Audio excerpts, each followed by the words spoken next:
আগস্টের আগে পরে ক্ষমতা ছেড়ে পালিয়েছেন আওয়ামী লীগের প্রথম সারির প্রায় সব নেতানেত্রী। কে বলবে এটা ছিল সেই সব ক্ষমতাসীনদের প্রধান কার্যালয়?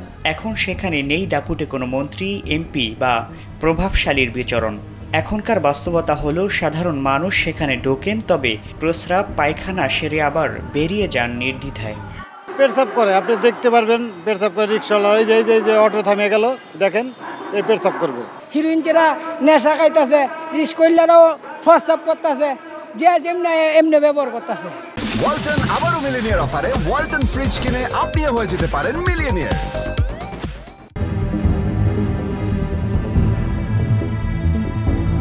অভিযোগ আছে আওয়ামী লীগের প্রধান কার্যালয়ের উপরের তলাগুলো স্বর্গরাজ্য বানিয়েছে অপরাধীরা।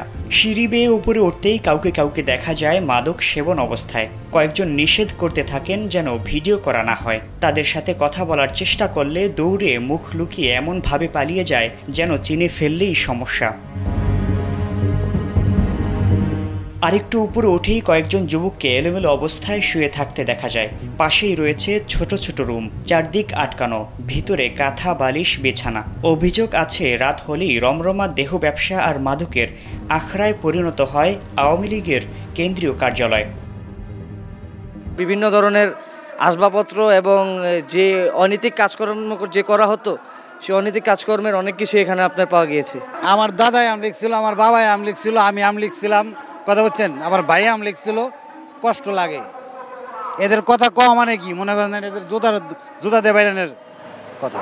এই জায়গায় আসলে মনে করেন নেতাদের জ্বালা ভিতরে যাইতে পারতাম না, মন চাইলেও যাইতে পারতাম না। দেখি এটা কি আছে, পারমিশন না লাগলেও দেখে দেখে ভিআইপি পাঞ্জামি লাগতো, ভিআইপি গাড়ি নিয়ে আসতো, তাদের সিরিয়াল করে দিত। আওয়ামী লীগের মতো আধিপত্যবাদী দলের কেন্দ্রীয় কার্যালয়ে এখন এতটা পরিত্যক্ত, অবহেলিত ভাবতেই অবাক লাগে। এর চারদিক উৎকট দুর্গন্ধ।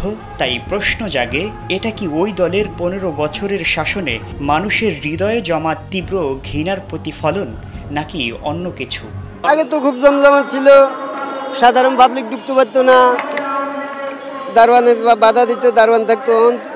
তো ভিতরে বাড়িয়েছে, যখন কোনো প্রোগ্রাম হইতো তখন আমরা ভিতরে যেতাম, দোকান লাগাইতে দিত না। পলিটিক্যাল লোক আসতো, সাধারণ লোক আসতো। এখন তো সাধারণ লোক কম আসে, পলিটিক্যাল লোকও আসেই না। এখন আওয়ামী লীগের কোনো নেতারা দেখা যায় না এদিকে। পুরা বাংলাদেশের ক্ষমতা এখানে দেখাইছে উনি। এখন ওনার ক্ষমতা এখন নাই, এখন উনি মোদির কোলে চলে গেছে, এখন ওনার ক্ষমতাও নাই আর। শেখ হাসিনা বাংলাদেশ থেকে পালিয়ে যাওয়ার পর আওয়ামী লীগের প্রধান কার্যালয়, যা বর্তমানে নিচতলা ব্যবহার করা হচ্ছে পাবলিক টয়লেট হিসাবে, এবং উপরের তলাগুলোয় বিভিন্ন ধরনের নেশা সেবন করা হচ্ছে। এখানকার স্থানীয় ব্যবসায়ীরা জানিয়েছেন, আওয়ামী লীগ ক্ষমতায় থাকাকালীন এই ভবনে প্রবেশ করতেও তাদের অনুমতি কিংবা ভয় পেতে হতো। আজ যা অস্তিত্বের সাথে বিলীন হয়ে গেছে। তকি খান, কালবেলা, ঢাকা।